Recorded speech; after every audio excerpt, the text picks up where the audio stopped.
so we can start. So, Tae-Shik, what you will go through the slides that you prepared. Okay.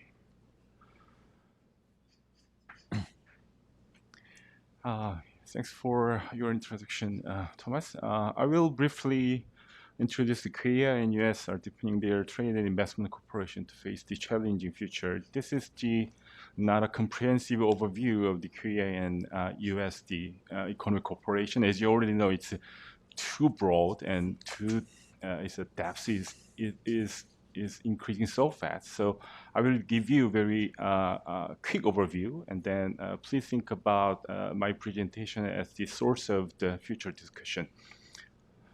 My opening presentation start the recent World Bank's flagship report, the Middle Income Trap, and then I will move on to the trade and investment relation between the U.S. and Korea, and then especially I will dealing with the Korea's recent contribution to the U.S. manufacturing renaissance as the type of increasing the volume of FDI from Korea to U.S.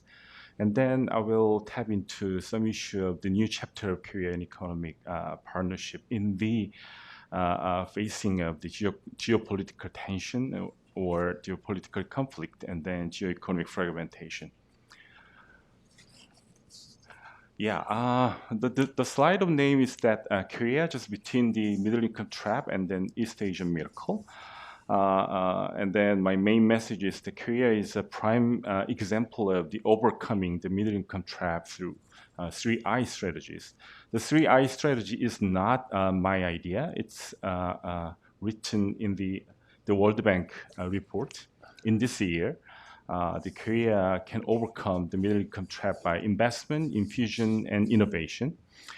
But I just want to add one more thing is that in 1993, the World Bank already issued another flagship report about the East Asian miracle. So between these two periods in 1993 and 2024, Korea increased a lot, and Korea's economic growth was tremendous. And all of the world is focusing on how the Korea can overcome the middle income trap.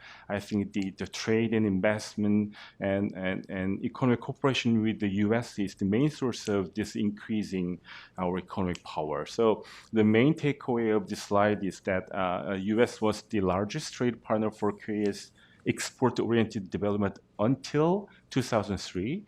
And from 2003 to 2023, Korea benefits from its position in the global value chain between the US and China. But after the COVID-19 pandemic and geopolitical competition, US has once become the Korea's #1 economic partner. I just want to clarify that until now, China is the biggest export target of the Korean economy. But adding the trade relation and investment relation, now we can say that US is the most important economic partner for the Korea. Okay, let me move on to the Korea's US and trade relation. So my main message is that after the global value chain period between the US and China, Korea's economic focus moves to US again. So the upper the chart is actually the time series of export share by country from 1991 to 2023, and you can easily see that the China from 2003 is the #1 target of the Korean economy, but right now it's almost the same. So you can easily see that the trend of which country is higher than which country is decreasing and which country is increasing. The bottom left is very important. As you already know, the last year, Harvard Business School Professor Alfaro and Dartmouth, Davin Chor, issued the paper. The name is that Global Supply Chain, the Looming Great Reallocation. This means that the direct trade between the US and China is decreasing, but some of the other countries like Vietnam, Taiwan, India, Canada, Korea, and Mexico is increasing their export to the US. So this kind of the global reallocation between the US and China makes a new source of the Korea's how can I say, access to the US market. So the takeaway is that Korea's export increase after the pandemic is mainly from US economy recovery at the fastest paces in the world. And the next one is that after the geopolitical tension increased between US and China, US tried to decrease the supply chain dependence to China, and some of the Chinese market share of US export moves to the other country, like Mexico and Vietnam, including Korea. But among these countries, Korea is the only country to increase the level of FDI in the US. So that's the main difference of the Korea and then the other countries. This is the part of the investment. The Korea's recent export increase to US is composed of the parts and material after the investing in America agenda. I'm not sure whether this the movie clip could show some details about the Korea's export share to US. I got this movie clip from the Atlas of Economic Complexity by the MIT and Harvard Kennedy School. And this movie clip shows that the major product of Korea just moved from electronics to vehicle, like motor vehicle. But the composition of the major export product is a little bit changing. But the most important thing is that among the three big export products, electronics, vehicles, and machinery, the share of parts and material increased after the COVID-19 pandemic. So the Korea's recent export is mainly related with Korea's FDI to US. I really want to mention the Korea's contribution to the U.S. manufacturing renaissance. So Korea key companies including the LG contribute significantly to advanced manufacturing reshoring in U.S. So the upper west, the left slide is from the White House, and Korea is the second largest investors in the clean energy sector. And the right side is that the global lighthouse.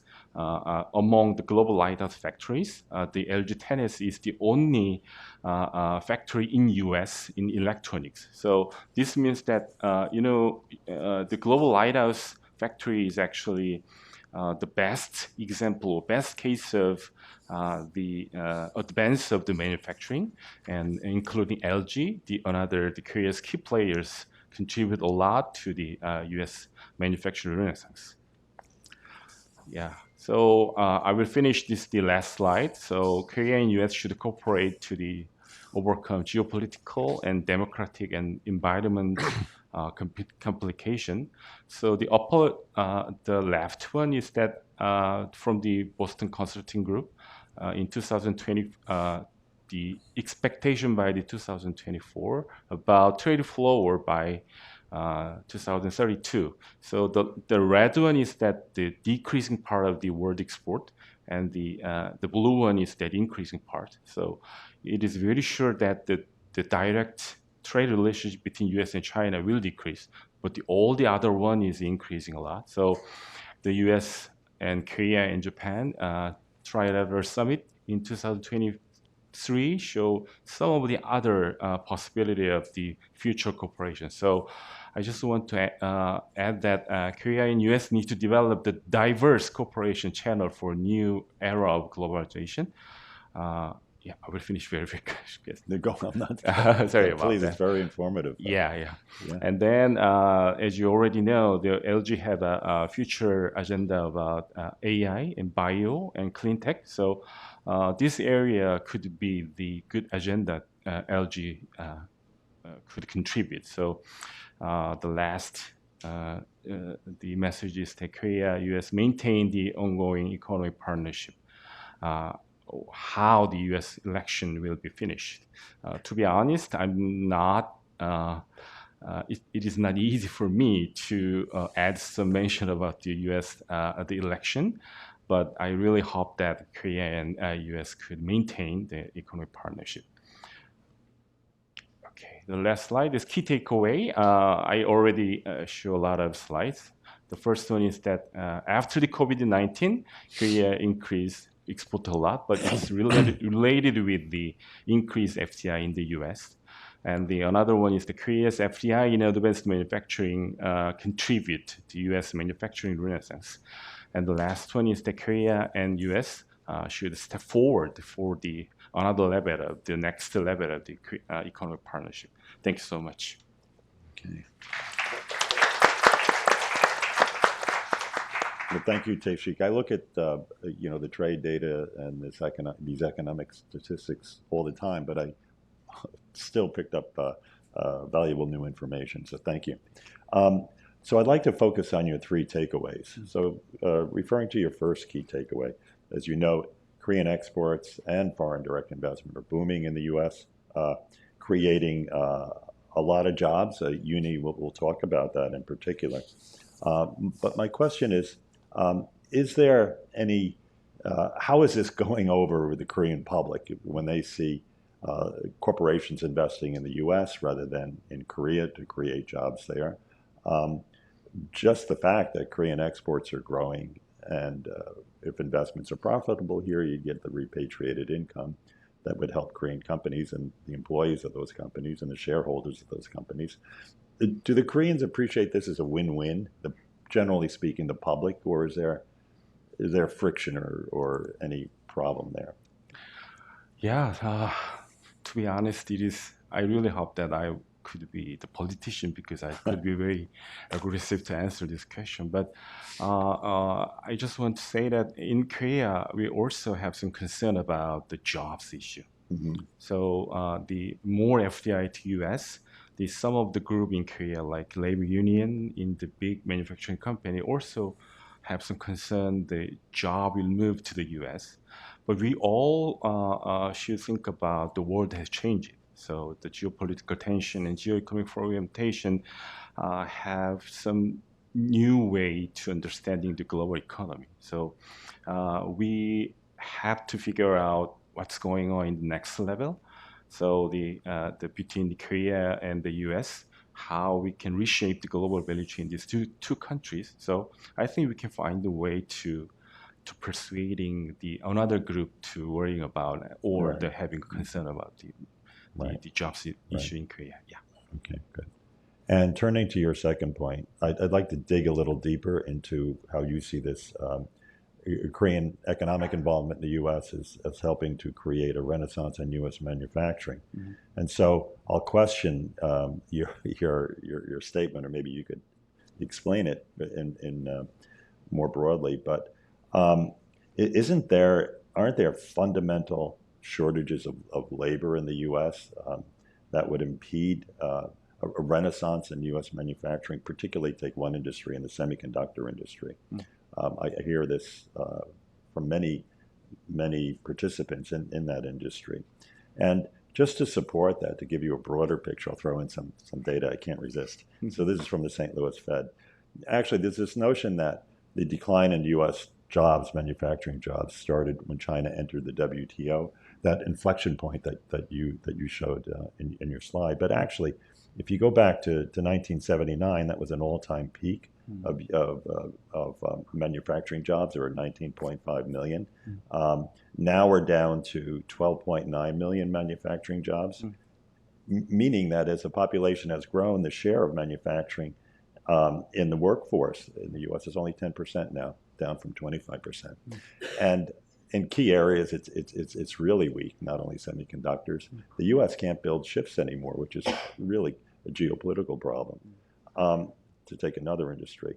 So are these obstacles fundamental, or do you think they could be overcome so that there is a renaissance in manufacturing employment in the U.S. and Korean firms could almost take charge and lead in that renaissance? Yeah, in that issue, I think that in Korea, the signal from the U.S. side, someone say that the U.S. manufacturing is very important and we need to develop the new area of U.S. manufacturing. But the other side, some of the experts still say that the U.S. should move to the service-intensive industry because service area is already have a competitive edge. So, but it is sure that in this new era of geopolitical competition and geoeconomic fragmentation, I think the U.S. already had or showed a great interest of developing the U.S. manufacturing side. So, I think the Korea firms, Korea key players already invest a lot in U.S. So the next level of or next issue is that how we can set up well the already planned investment in U.S. And your point is very important. The labor issue is very serious in how can I say, making a stable condition for the U.S. manufacturing. So I think the local government or the federal government, U.S., should more give or invest a lot of resources to setting down or have a stable labor supply to the Korea's already investment manufacturing side. Yeah. Right. I mean, it's my understanding that the Trump imposed the tariffs when he was president on China. The fundamental reason for that was to create more jobs in the U.S. And of course, the Biden administration has continued the Trump tariffs. So, in the political sphere in the U.S., trade protectionism and the use of tariffs is done in the hope of creating more jobs. That could be somewhat delusional, but we'll see how that plays out. Yeah. And then your third takeaway, you say that Korea and the U.S. will move into the next stage, economic partnership, and a geo-economically fragmented era. So that's really true. And just to point out, the WTO seems to be is not leading, shaping the global trade architecture anymore. The last ministerial meeting in Doha earlier this year did not produce any significant results. The WTO seems to be moribund. It did its greatest achievements was to admit 2 new member states, Timor-Leste and Comoros. So that doesn't really grow the pie too much in the global trade system. So how do you see all this evolving? It seems like with the WTO moribund and U.S. no longer having the support in China and establishing global rules for a rules-based system, the market is no longer the primary driver of what's going on now in trade policy. It seems to be geoeconomics and industrial policy. Well, that presents new challenges, right, for this partnership. Yeah, I will totally agree with you. So as a trade student, you know that the era of global value chain is a really great period for, how can I say, increasing the trade by the developing country. So how to enter to the global value chain or the increase of the global value chain participation ratio could be the policy objective for the key player or small and medium enterprises in developing countries. But right now, the world has changed. So having a more participation in the global value chain is not an easy way. So I think that in the next era, which area could be the new source of the trade. But many experts in international trade just focusing on or pointing out that service trade could be the next item. So, but service trade is not compatible with the each government policy target of making a hub of the manufacturing. So I think the balancing the global trend of service trade and then each sovereign government objective of having a powerful manufacturing, how to make a balance between these 2 different policy goals will be the next agenda for all over the world. Yeah. Great. Well, a lot of work for all of us, including Minister Cheong. Let me turn to Uni. So it's very good to see you here at the Korea Society Uni. She's now, as Stephanie mentioned, the Director of Business Development, Foreign Direct Investment at Atkins Realis. So you'll have some slides to show us. Yeah. Okay. Nice meeting you. I feel like with this microphone, I became the K-pop idol, but thanks for coming and thank you for this great opportunity. So I'm gonna just briefly introduce about the Korean investment in the Southeast U.S. Area. So right now, Southeast region is America's fastest growing region. And then it also, the region has the Consulate General of the Republic of Korea is located in the region. And those offices covering the 6 states, which include Georgia, Alabama, Florida, North Carolina, South Carolina, and Tennessee.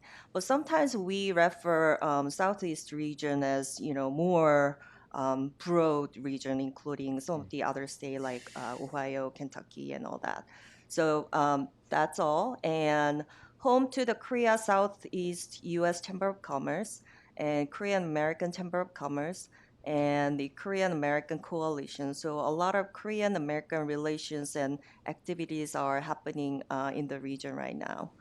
And in those 6 states itself, more than 300 Korean companies are located there. And those, amongst 300 Korean companies, more than 170 Korean companies are located in state of Georgia. And so why southeastern U.S.? Why all the Korean companies would love to locate in the southeast region in the U.S.? There are several factors. And those factors are really connected a lot, so it's hard to separate each item. But I just gonna briefly mention about a couple of items. So business-friendly climate in the southeast region. So which means that it covers a lot of factors, but relatively low corporate income tax in the region. Um, in case of Georgia, it's 5.75. So it's a relatively really cheaper corporate income tax in the Southeast region. So it's a lot easier for Korean companies to do the business and save a lot of money. And also those government and private sector relationship, those government is eager to locate those Korean companies in the region. And so they not only lower the corporate income tax, but also try to cooperate as much as they can so that they can, invite those Korean companies in their state. And also, second item is workforce and education, because those southeast region is fast-growing region, and so a lot of, for example, college students who are studying in the region, happen to maintain in the region because they found a good opportunity, good job opportunity in that region. So those region has a lot of young workforce, which means that maybe late 20s to late 40s. I'm not included in that in that range, unfortunately, but we have a lot of good young workforce in the region as well.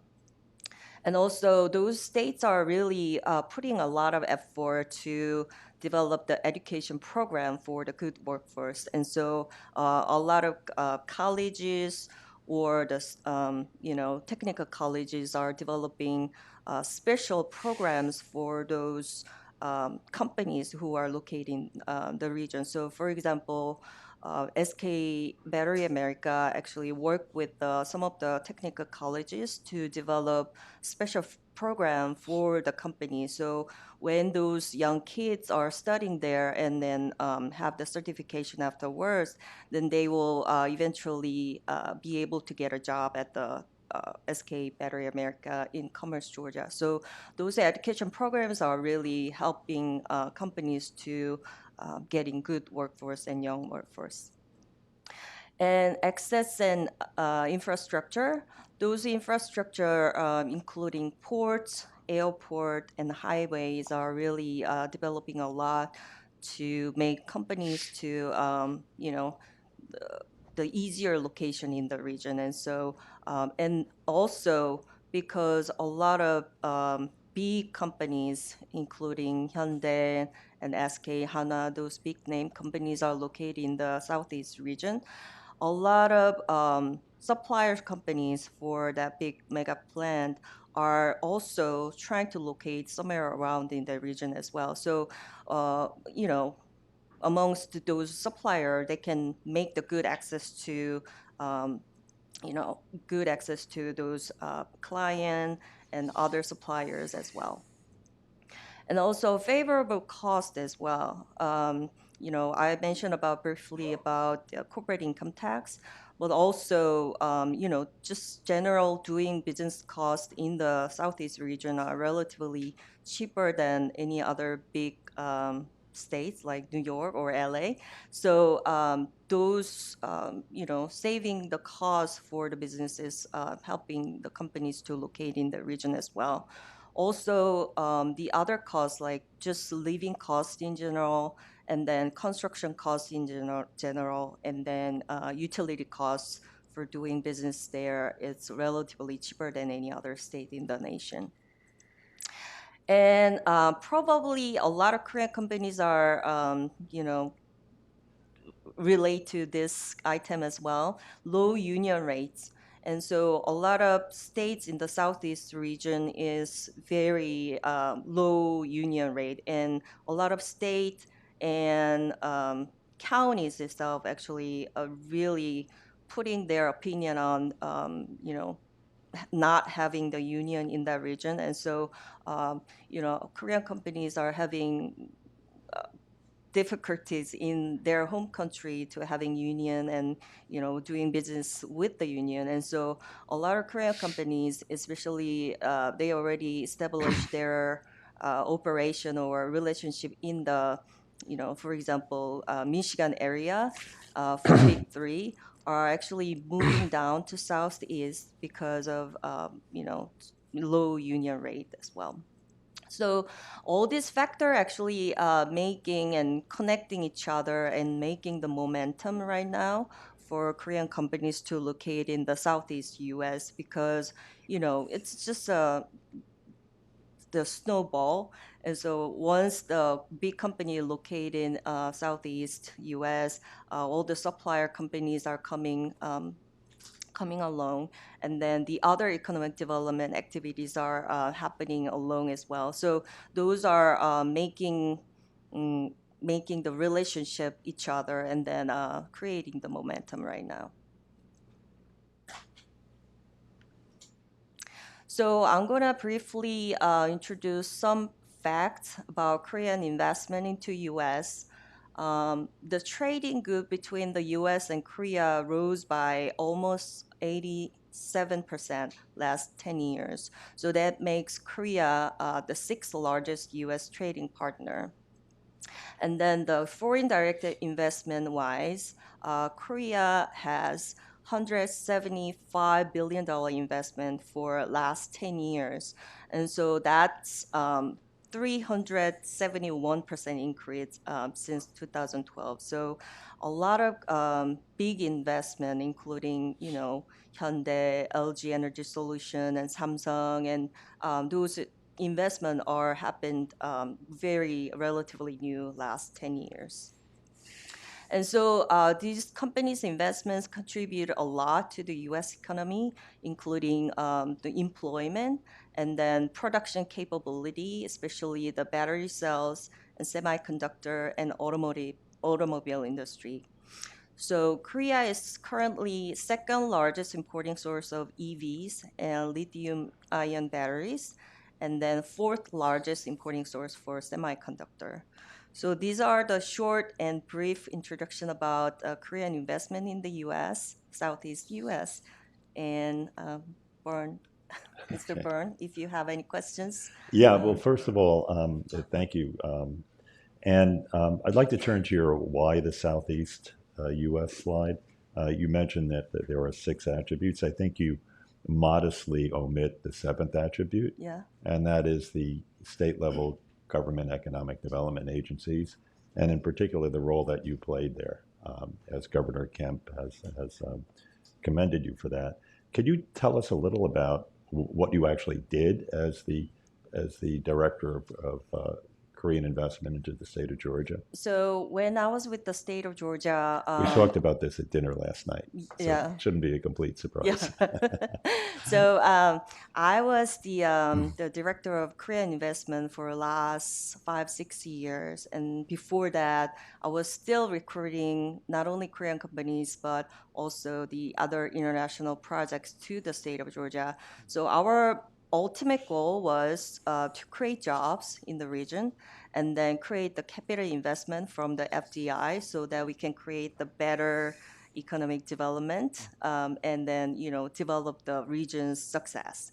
So those are the main work that I have done in the last 18 years, and recently, probably the last 5, 6 years, Korean investment was very, very active. And so I became the director of Korean investment so that I can focus on not only the Korean investment side, but also all the other international suppliers for those Korean mega projects. So that was my main job. Yep. Okay, thank you. And my next question is, so regarding your sixth attribute, momentum, I think economists would call that network effects that are created in the state of Georgia and all of the southeast U.S. Will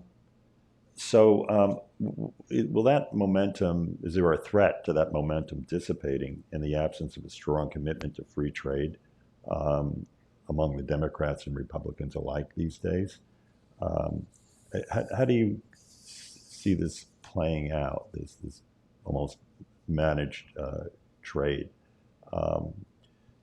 Will this affect, the I think enthusiasm for adapting for rapid transition to green technologies is being questioned as the cost of the transition becomes apparent.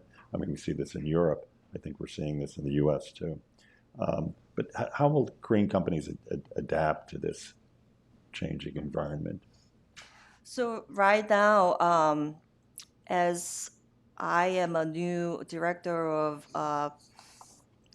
the business development and the economic development side at my new company, Atkins Realis, I still try to follow up with the Korean companies and develop the relationship with them. So what I see right now, it's a lot of Korean companies. They are still moving, but also because of the big presidential election, they're just holding pattern to see what's going to happen first, and then they're going to decide. But I personally think that whether Harris administration elected or Trump administration reelected, it's not going to make a big difference. Maybe because of a lot of Korean companies are having fear right now, as several years ago, that if Trump get elected, then maybe EV industry get a little slower in the process. But then they may wanna size down their possible investment in the future in the U.S. or trying to strategize their business plan. But in the end, I think that they're gonna move forward no matter what. And then there's not gonna be much difference between those two administrations. Okay, thanks. And also, can I add one more? Please. So I know that a lot of people see IRA, maybe the reason why Korean investment and other FDI are coming along. But then, as a person who actually were in the front line of all the industry movement, it actually happened and started to happen way before IRA happened. And so a lot of those movements were happening, and we were discussing, and companies were discussing with state government, federal government, and other agencies. And then and so I was seeing that a lot of those movements were happening way before the IRA. But maybe IRA boost a little, certainly. But then I think the movement direction is all the same. So we are going to, same direction. Okay, that's good to hear. And it's good to have the frontline perspective on this panel too. Yeah. Thank you.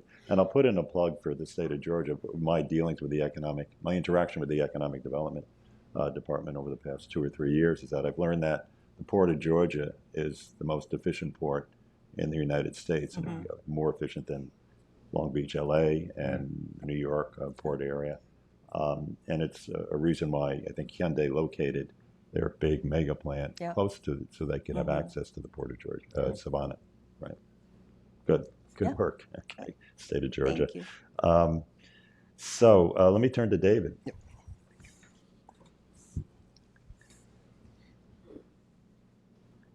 Thank you very much. My presentation is going to be a little bit less technical, trying to talk about trade policy after the election. And I think to start and thinking about, without knowing who's going to actually win the election, it's really important when you look at trade policy to go backwards. I think a pivotal moment in trade policy was in 2016. And the reason it was pivotal is that traditionally the Democratic base includes labor unions, labor and manufacturing. It is a huge part of the Democratic base. In 2016, then candidate Trump, based on advice from his advisors, did something that was really unheard of as a Republican candidate. He decided that, or analyzed and saw that this traditional notion of having labor unions be part of the Democratic base was a bit antiquated in the sense that many of the states or many of the places where labor unions are located were in states that were what we call swing states. They were in more rural areas. And essentially, if you didn't have the union connection, they could be Republican voters, and in a sense, they could be Trump Republican voters. It was a gamble, but as a candidate, then candidate Trump decided to introduce measures or policies that include protectionism. It was a clear play to the labor unions, and it worked in the sense that Hillary Clinton, as a candidate, was already a little bit more of a free trader, and it forced her into a position where she didn't know where to go. So she had to then switch her position to become more of a protectionist, but Trump had already taken that position. And truly, we talk about elections being decided by just 10,000 votes or a few thousand votes. We do think that the trade policy position of candidate Trump played a pivotal role in his success in the election, not necessarily because the labor unions or people in labor unions voted for Trump, although we know that some did, but more so that it discouraged people from showing up and voting as well. So that had a significant impact. It also characterized his administration as a Republican president to engage in various protectionist policies, tariff policies, introducing measures such as 232 and 301. And this then takes us to 2020. In 2020, candidate Biden had to try to win back the traditional base, the labor unions. And it was initially thought that it would be easier to do because of the long ties that the Democratic Party had, but it turned out to be much harder than they thought, and the labor unions were very happy with the Trump-era tariffs. So leading up to the elections in 2020, in October, President Biden saw, or candidate Biden saw, that the margins were too thin and ultimately went to the labor unions and promised them that he would maintain Section 232, Section 301, essentially the Trump-era tariffs. He promised that he would engage in free trade agreements, and it was by, again, the narrowest of margins that he won. That is the backdrop to what will happen in the future, but we now have essentially a trade policy from Trump and a trade policy under Biden that are very similar. It's probably the only area where they're similar, but it's probably an area that will likely continue going forward. So that's really the background, and it's a very important part of looking at how will trade policy change under a second Trump administration or a Kamala Harris administration. And there are going to be differences, but essentially they'll be grounded in that same policy. So looking at the common areas, we've already talked about tariffs and other protectionist measures being the basis of trade policy. That's likely going to continue. With Kamala Harris already, she's going ahead and making the play back to the labor unions. There are things that Kamala Harris would like to do, but essentially continuing to promise that there'll be protections through using tariffs and other protectionist measures are going to be very, very important. So under either administration, we will likely see a continuation of Section 232, Section 301, Section 201. These tools will likely remain in place. Importantly, it's when candidate Biden made those promises in October of 2020, he was still hoping that once he became president, he would have enough power and clout to shift those tariffs slightly. He doesn't necessarily like how they're implemented, particularly the Section 301, which is a blanket tariff on most products from China. The candidate Biden, what he really wanted to do was go in there and modify Section 301 so that it was more strategic and surgical. Get rid of tariffs on most products, but then implement tariffs on very specific products. Make it strategic. He had 4 years to review the Section 301 and ultimately politically could not change it. He kept all of them in place, only raising tariffs in certain instances. So that just shows you, once you have tariffs in place, it is very difficult to get rid of them. One of the differences that we'll see, depending on whether Kamala Harris wins or President Trump wins, will also depend on who wins in Congress. A number of the measures are going to depend on how strong and how much support they have. Some of the measures they want to engage in are going to require congressional action. By all indications, regardless of who wins the White House, we think that the margins of victory by either party in the Senate and the House are still going to be razor thin. What that means is it's likely going to be very difficult to have large sweeping changes on the trade policy front, regardless of who's in the White House. When we look specifically at a Harris administration and look at some of the differences in what we anticipate will be her trade policy, we do think that Harris will likely try to incorporate more environmental and climate measures and like to shift some of the existing tariffs into a climate or environmental-based system. Again, that is not new. President Biden also tried the same thing. For those familiar with steel-related tariffs, the Section 232 tariffs under the Trump administration have remained in place, but President Biden also wanted to try to shift it to a new regime that was more based on carbon and climate emissions. Those negotiations, starting first with the EU, have failed. He did not have the support to go forward with it. Again, the margin of victory is going to have a big impact on whether they can go ahead and carry things out. Ultimately, President Biden just didn't have the political clout to shift away from some of the Trump-era tariffs, and he kept all of them exactly in place. The Harris administration will also likely continue to implement the IRA. The Inflation Reduction Act will likely continue as planned, and she will carry out those same initiatives and, again, being a strong supporter of it.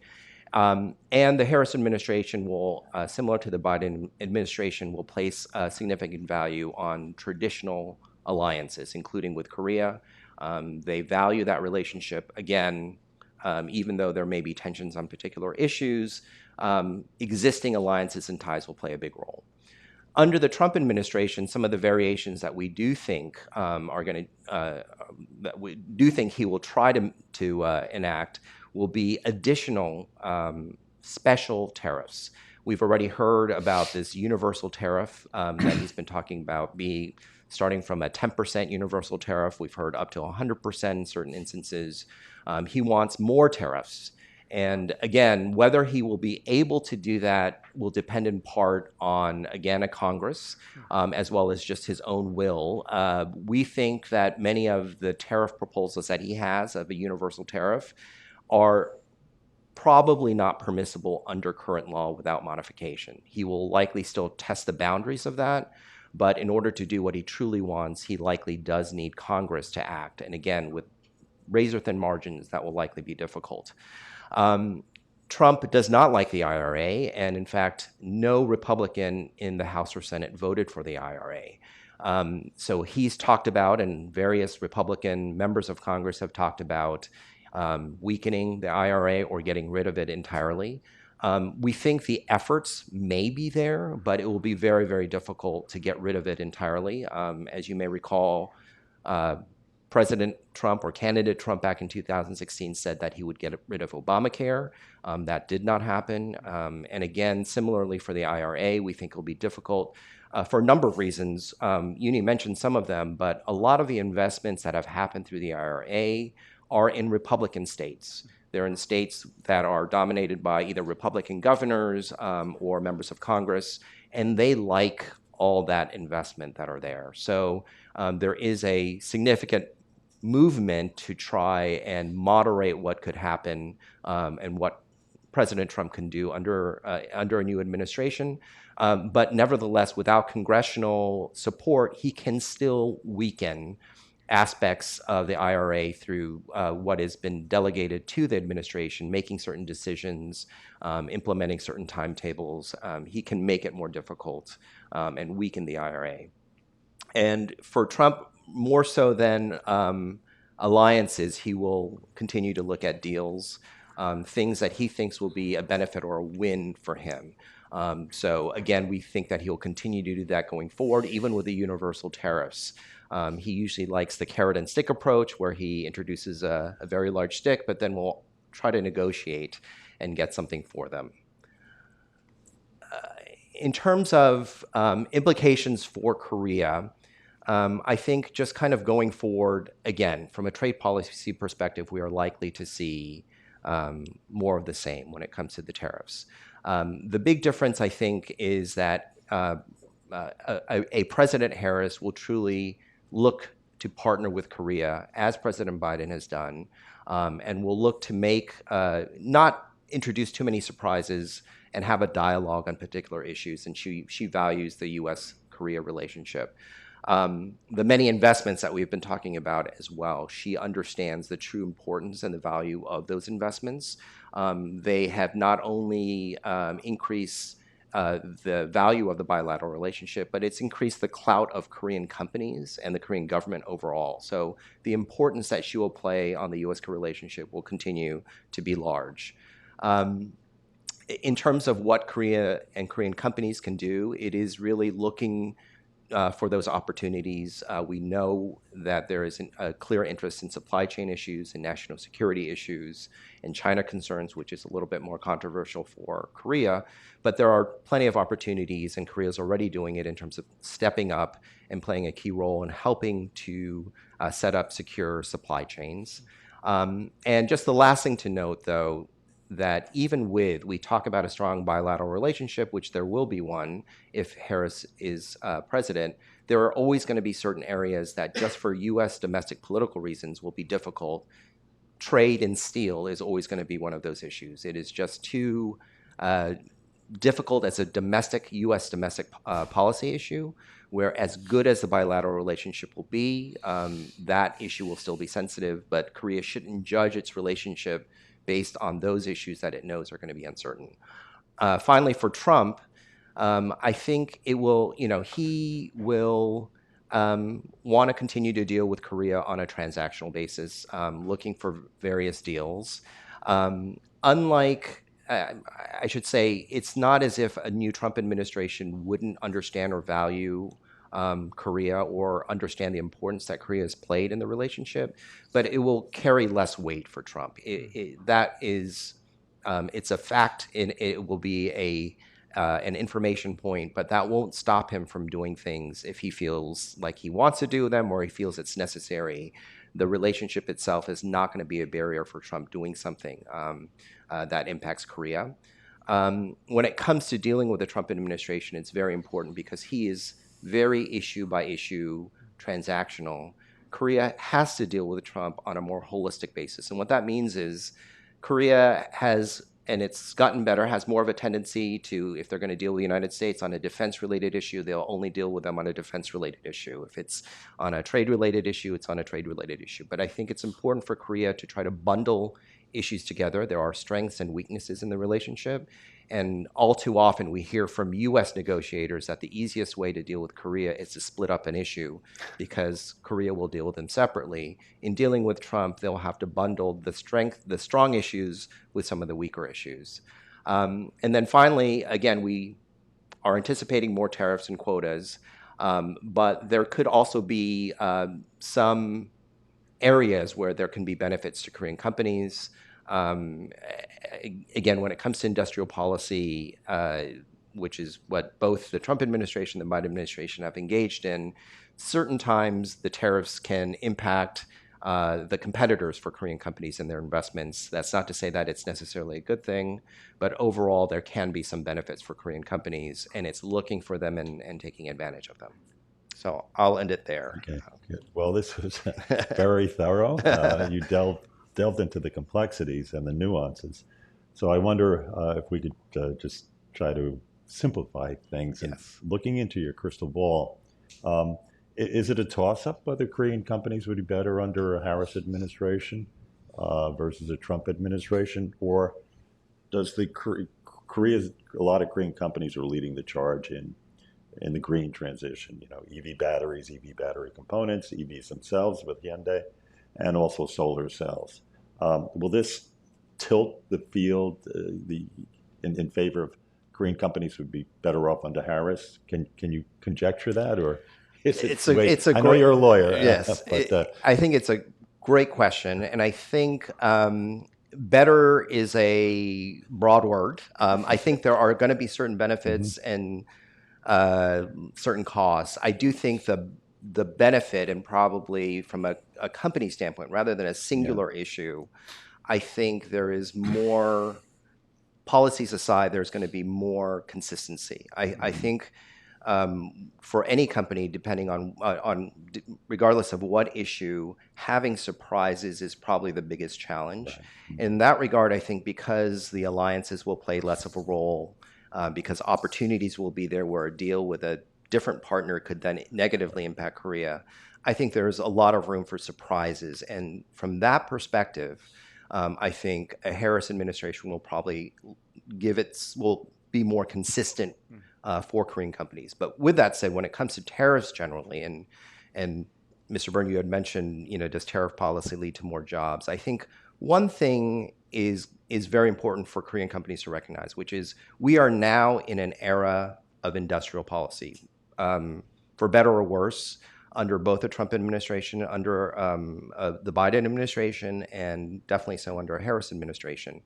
But what industrial policy is, it is forcing supply chains, either, again, carrot or stick. You give them incentives to make investments here, but you're changing entire supply chains to build something here that you didn't previously build. And the IRA goes a step further, where you're going to take that all the way down to the minerals that go into it. What does that mean? In the short and medium term, that means that everything becomes more expensive. It's just going to cost more to move supply chains here.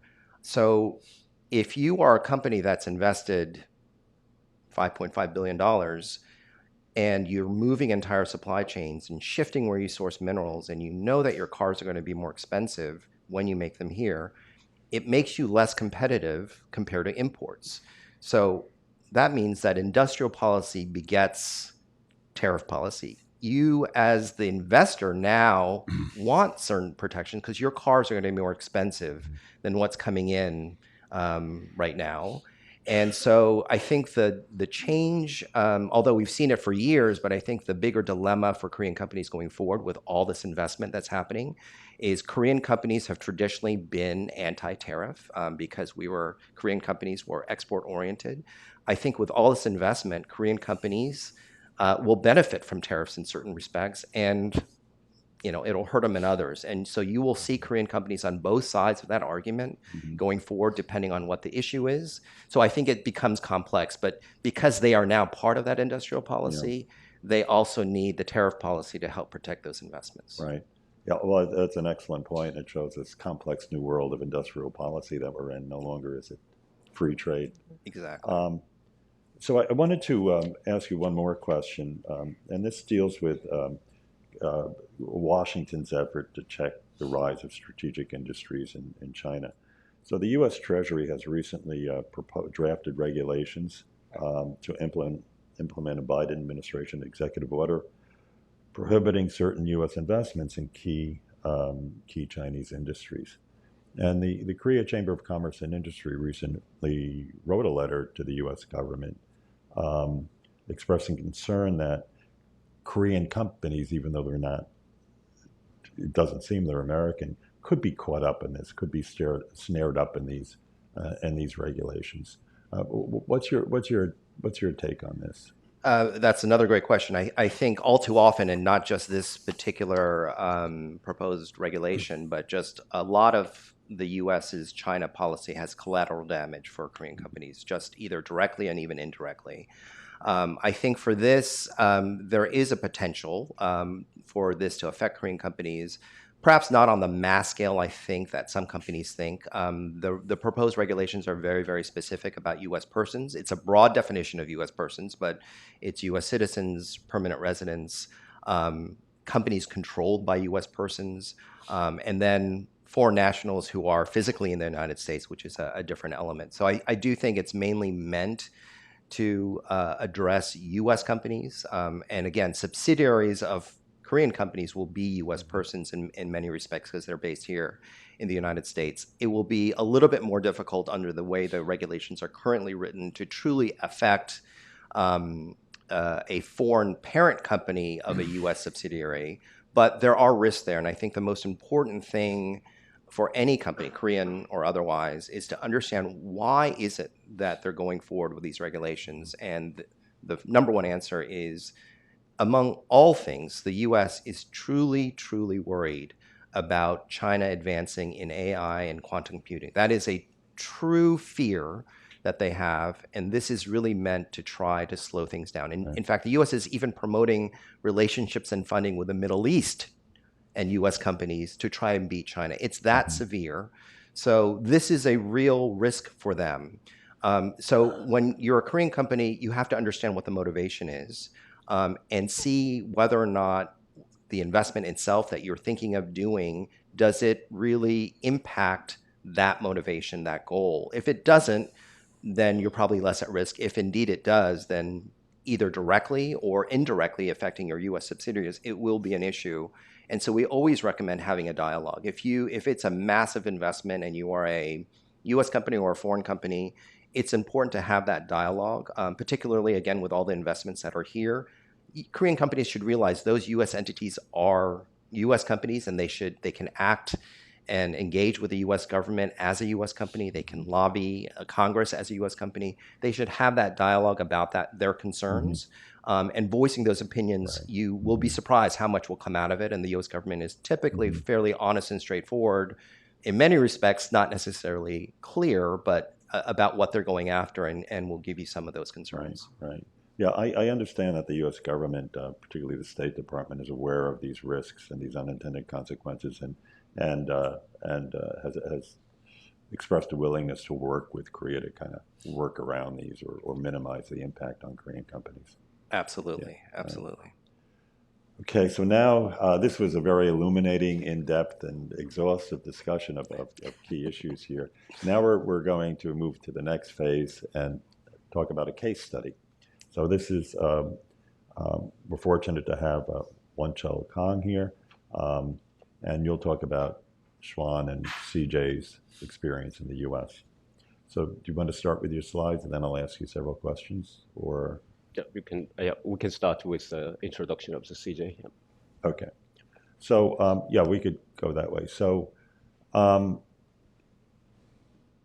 you just explain CJ? I mean, I think certainly all the Korean, the staff of the Korea Society know CJ very well, at least from the food business that they're into. But it's it's a conglomerate that does many different lines of business. Could you introduce us to CJ? Okay. Thanks for having me here. First of all, probably many of you know about the CJ, and then I will give you a short introduction of the business perspective and then the vision and the mission perspective.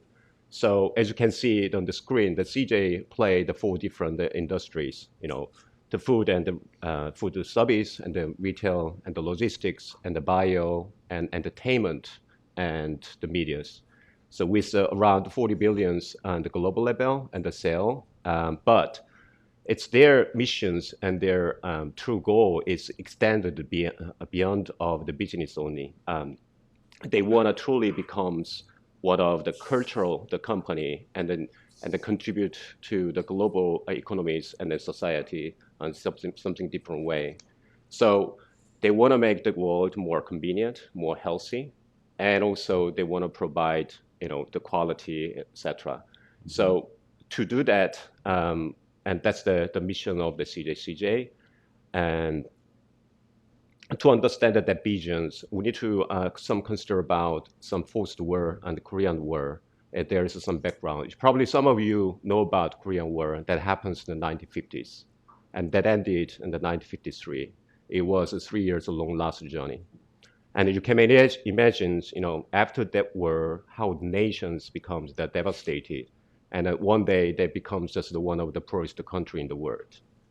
So what could be a very immediate response from the governor and the nations? They need to rebuild their countries again, collecting all the effort from the government and the countries and the nations and all the people. So once that foundational, the basic infrastructure is established, and government want to think about how could I become a more active member of the global communities and give an impact on the global economies. And that's the time the nation think about and focus on building some soft power. We talk about technologies, we talk about culture, we talk about food and beauties and medias and the entertainment and the bio. These are something Koreans can do better than any other countries. So CJ was one of the forefront of that journey and cultural transformation and economic transformations. And for instance, you can see on the screen, the BTS and Parasite and Squid Game. It gained the global popularity and global recognitions. And CJ was behind of those kind of movie. It's not just that area. The Bibigo is one of their food flagship brand. They successfully extended global level, and then it becomes the first ever Korean authentic food brand and reaching a global and also getting the global populations. So these are some of the example. And Korea is a small country. It's below than 1% of the global populations. But now they are impact on the global level and becomes the culture, contents creator and the producer, and becomes top 7 the countries in the global level, and economic-wise in the top 10 GDP countries. So you can imagine what effort we put it in to make that transformation from poorest countries in the world, and it becomes the global influence in the world. So like this, CJ is cultural company and drive and make the people around the world enjoy very creative the contents like movies, K-pops, and also provide some the nice experience of the food and in their life day to day. Okay, good. It's a big company, a lot going on. So we all know that in the food and food service, you make like dumplings and other foods for us. Okay. Thanks for that becomes a customer. In the biotechnologies, you make amino acids even in the U.S. and this goes into animal feed. Is that the? Yes. Yes. Okay, good. So you're feeding the whole food chain here. Let's go into. So you're a global company. The U.S. is your largest market, right? Are there other big or growing markets globally for you? Except domestic, U.S. is the largest market in the global level. Yep. Okay. And are you making inroads or dumplings being eaten in Europe or other countries in Asia? So that's a good question. In the CJ's global roadmap, the U.S. was always the top priority. It's very simple, and very logical and obvious for me and for everyone. U.S. is the biggest market in the world.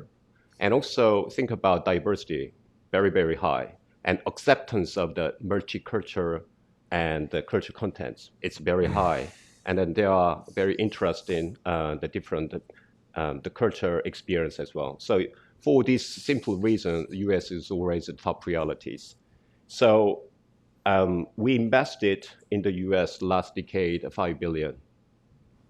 And that means, 5 billion.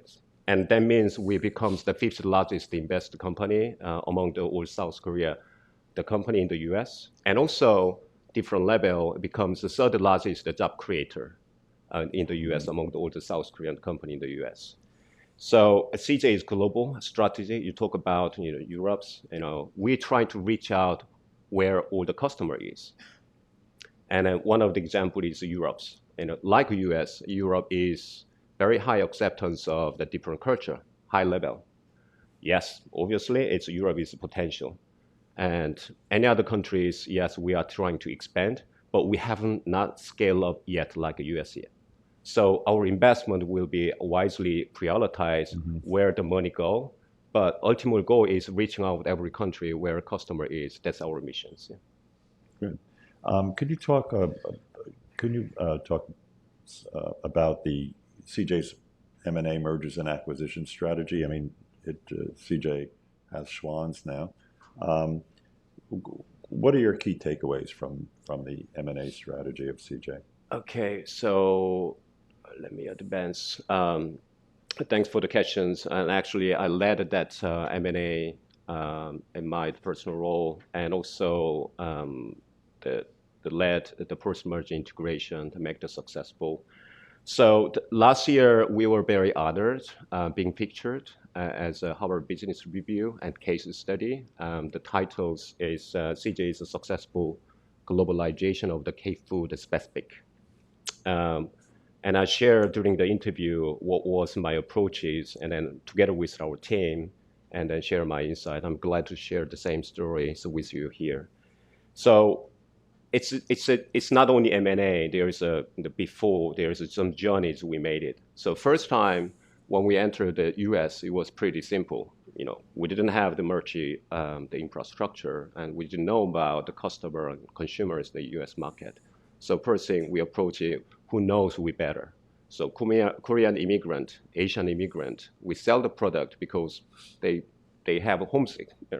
They want to find out some ingredient, the food, day to day the meal. So we sell our Korean product to the Korean immigrant through the Korean ethnic channel and Chinese ethnic channel.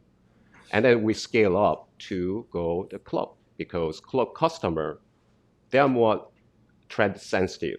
If you go to Costco, you want to enjoy like a treasure hunting. Oh, this is new. There was the moment we really scaled up. But after that, we faced the challenges. When you go to the mainstream, it's really tough to crack it, because CJ brand, the Bibigo, and CJ equity is very low awareness in the US American. So it's really hard to crack that one.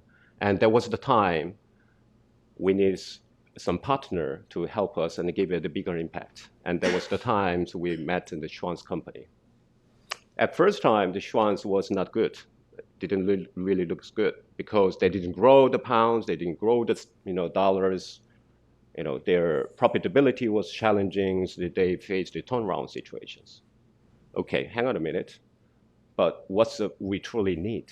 And then we turned our perceptions to a different level about the possibility. So we looked at what they have versus what we can bring into it. Schwann's has a national footprint. They can reach out every single point of the US America. That's good. And then Schwann's has the factory in US that can produce rather than importing. And they know the best about consumer, shopper, and customer. Okay, what CJ can bring? We can bring, so I talk about the vision, we can bring the vision to make the people excited.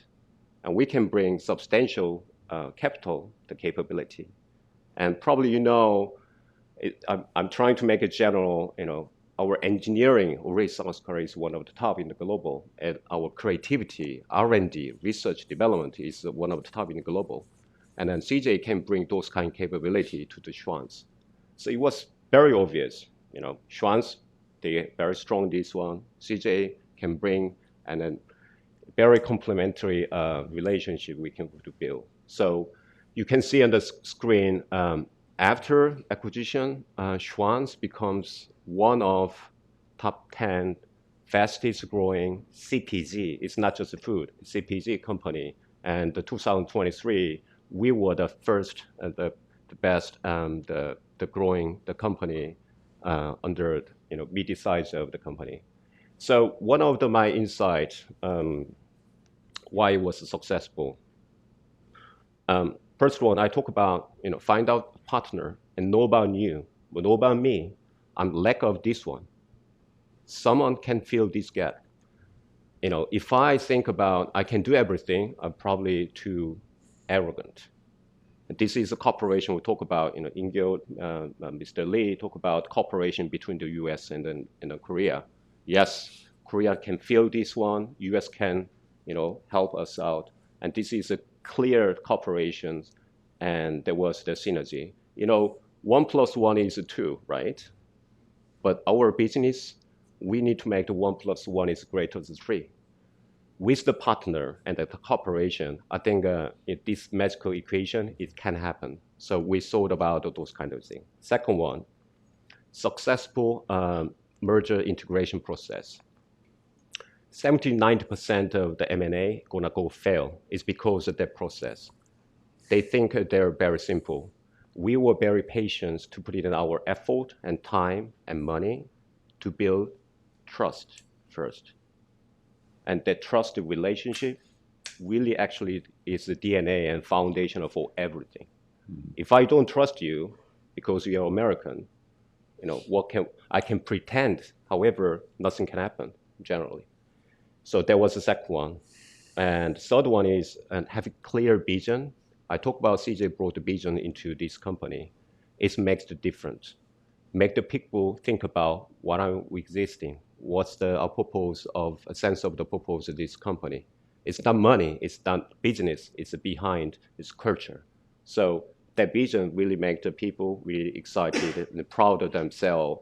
And our customer also think they're proud of themselves. The first is creating very unique culture and talent in our house. It was very top priorities. We are, as a general perception of Korean, we always question why not. If you see the cups half filled, and some people, I'm okay because I will fill the half. I have the half. No. When you see the empty half, the cups, and that was always mentality. And then challenge on the state of quo. Why not? One of the example, when you walk in the grocery store, first time with our partner, we were amazed because so hard to shopping Asian food. One is over there, Asian meal is in the middle of the nowhere, sauce is there. So we created some nice shelf. 1 door frozen, 2 door frozen, 3 door frozen, make the shopper easy experience Asian food. We propose a customer, Walmart, proposed very well on the probably not because they never done that before. They never seen that before. Yeah, okay. But one of our customer, they welcoming the idea we brought. And then result was amazing.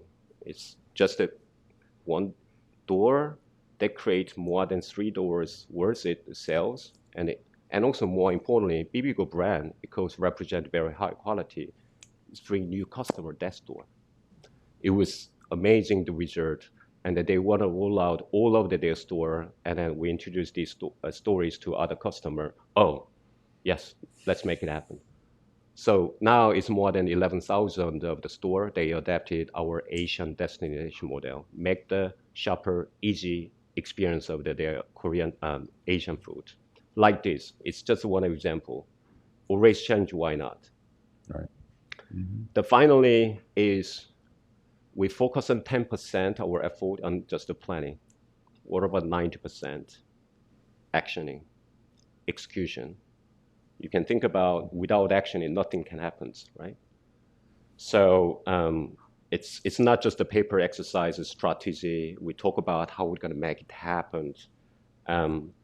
You can see that screen. We already spent in only food. We already spent more than $700 million in the factories in the U.S. We built state-of-the-art technologies, and also invest in the Bibigo brands to make the awareness. I talk about awareness, one of the challenges for us.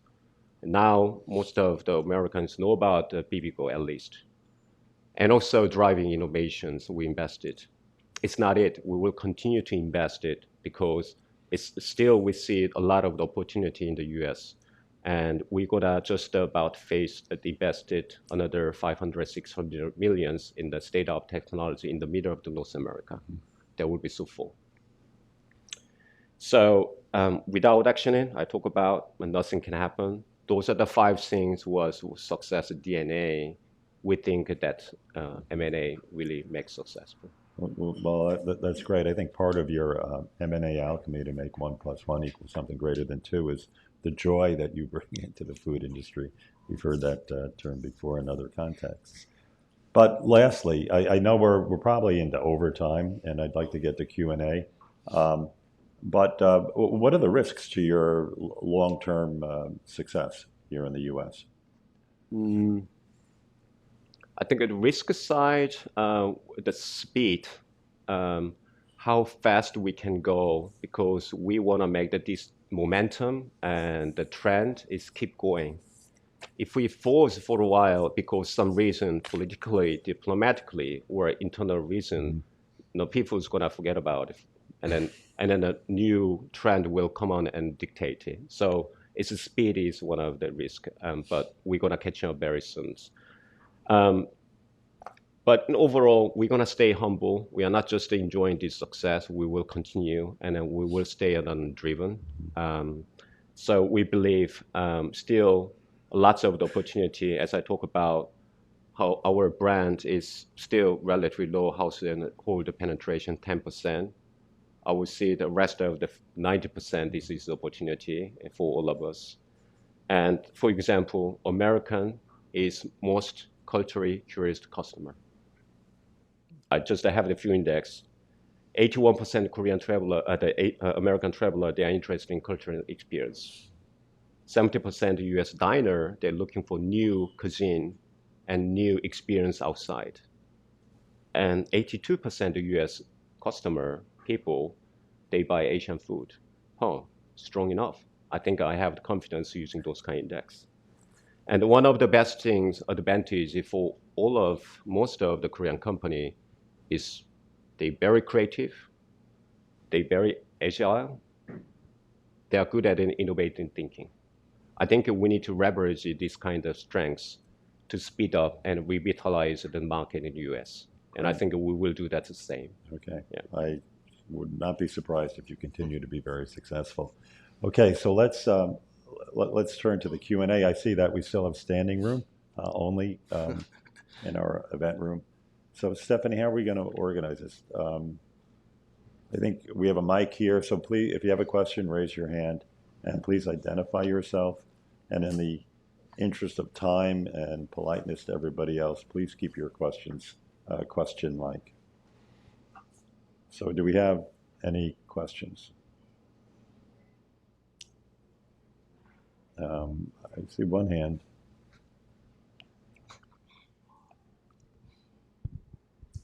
For anybody, if Trump wins, are you afraid he's going to try to... Sean King, right? Oh, Sean King, yeah. Good friend of the Korea Society. Well, I'm just trying to save time.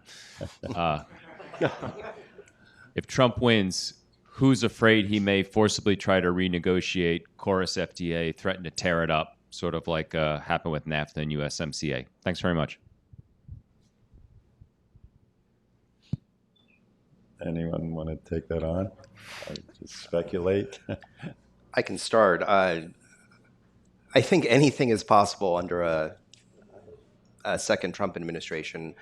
I'm not sure it will necessarily be a renegotiation of course itself, but it could be other deals that he will want to try to make. I don't see him getting rid of course altogether.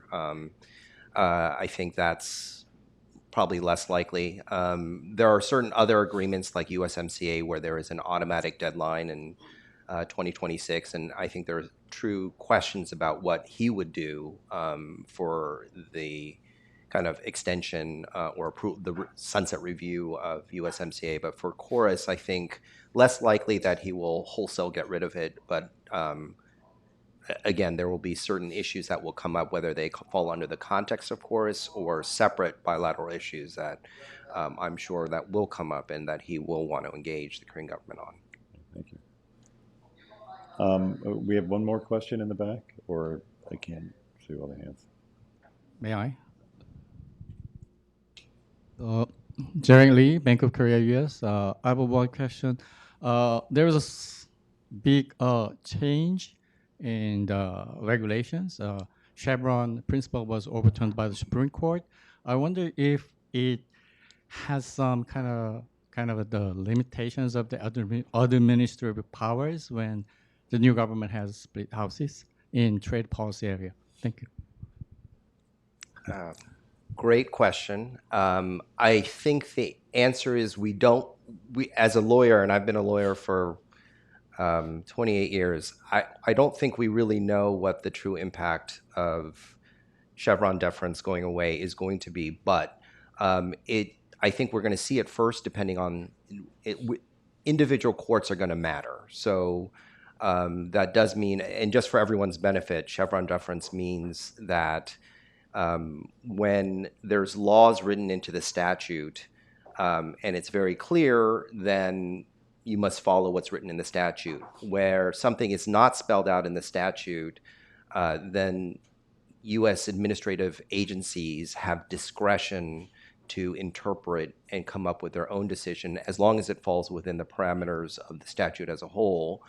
And the Chevron deference basically meant that courts couldn't simply overturn an administrative decision if they disagreed with it. If it was a reasonable decision, even if it's not necessarily one that they would have agreed to, you're supposed to give deference to the agency responsible for it. So now the Supreme Court has struck that down, essentially saying that Chevron deference is no longer required, which really means at the end of the day, if you take it to its ultimate level, that courts can impose their own judgment in particular instances. I do think that, again, it's going to depend on the court and the courts that we see. When it comes to trade and trade policy, the U.S. Court of International Trade, which is here in New York, has jurisdiction. I think they will be very cautious about exercise or fully imposing their own judgments, but I do think that it's more likely to be used if it is a Trump administration where we do see certain administrative decisions that we think are extreme. I do think the courts are going to be more willing to step in and make that interpretation, but that is a guess. We have not yet really seen the impact of that. Might chime in here, this is of interest to me, isn't another implication of this, it kind of puts a burden back on Congress to take more responsibility for policy? Yes, that's right. It really means that the language in your statutes are going to matter much more. If you want something to go a certain way, you have to spell it out and be specific. So it's going to put that additional burden on Congress to ensure that the laws going forward are more specifically spelled out, unless they do want various interpretations of it. So yes, I think the burden increases on everybody. Okay, good. Do we have one final question? Hello, my name is Mike Yu, as I'm the Korean citizen running the startup in New York. Thank you for your keynote and the coordinating mic. Thank you, Thomas. And I have one question for Tae-Sik Han and one for Uni Kim. Thank you for your keynote, Tae-Sik Han. Among your keynote is that I'm so impressed about how our sobering, our trading amount is coming out for last decade. And then my question is, I do believe is that this kind of the phenomenon is based on some kind of tariff, the war between the U.S. and China. So I do believe it's when sometimes it's political environment can be changed easily. So if China surrender some kind of the war, and it can be reversed. So as a top of this, the entrepreneur, so do we have to just keep side-owning about the semiconductor or the technical based on? That is my first question to Mr. Han. And Yuna Kim is that, thank you for your keynote about this. I do understand this more than how the Southeast area is beneficial for the companies. But they compared to the west and southwest area like Texas, Arizona. So could you show me some brief differences? Which one is more better for the companies? Maybe we can jump into, out of the interest of time, unique. What, like you mentioned 6, and I added another attribute. Is there any one of those attributes that really distinguishes the Southeast U.S. from other regions, or do other regions lack one of those key attributes compared with the Southeast? Yeah, I prepared the Southeast region only because I didn't have enough time. But yes, Texas, Arizona, those Southwest area is really, really active right now as well. Especially Texas area has a lot of energy related project. And then Arizona and West Coast has obviously the semiconductor and those high tech industry as well. So those areas also very, very active in recruiting those Korean companies as well. Okay, thank you. Well, I'd like to give an applause for our distinguished and very erudite panelists. And thank you all for joining us at this, I think, very important conversation that we've had. Thank you.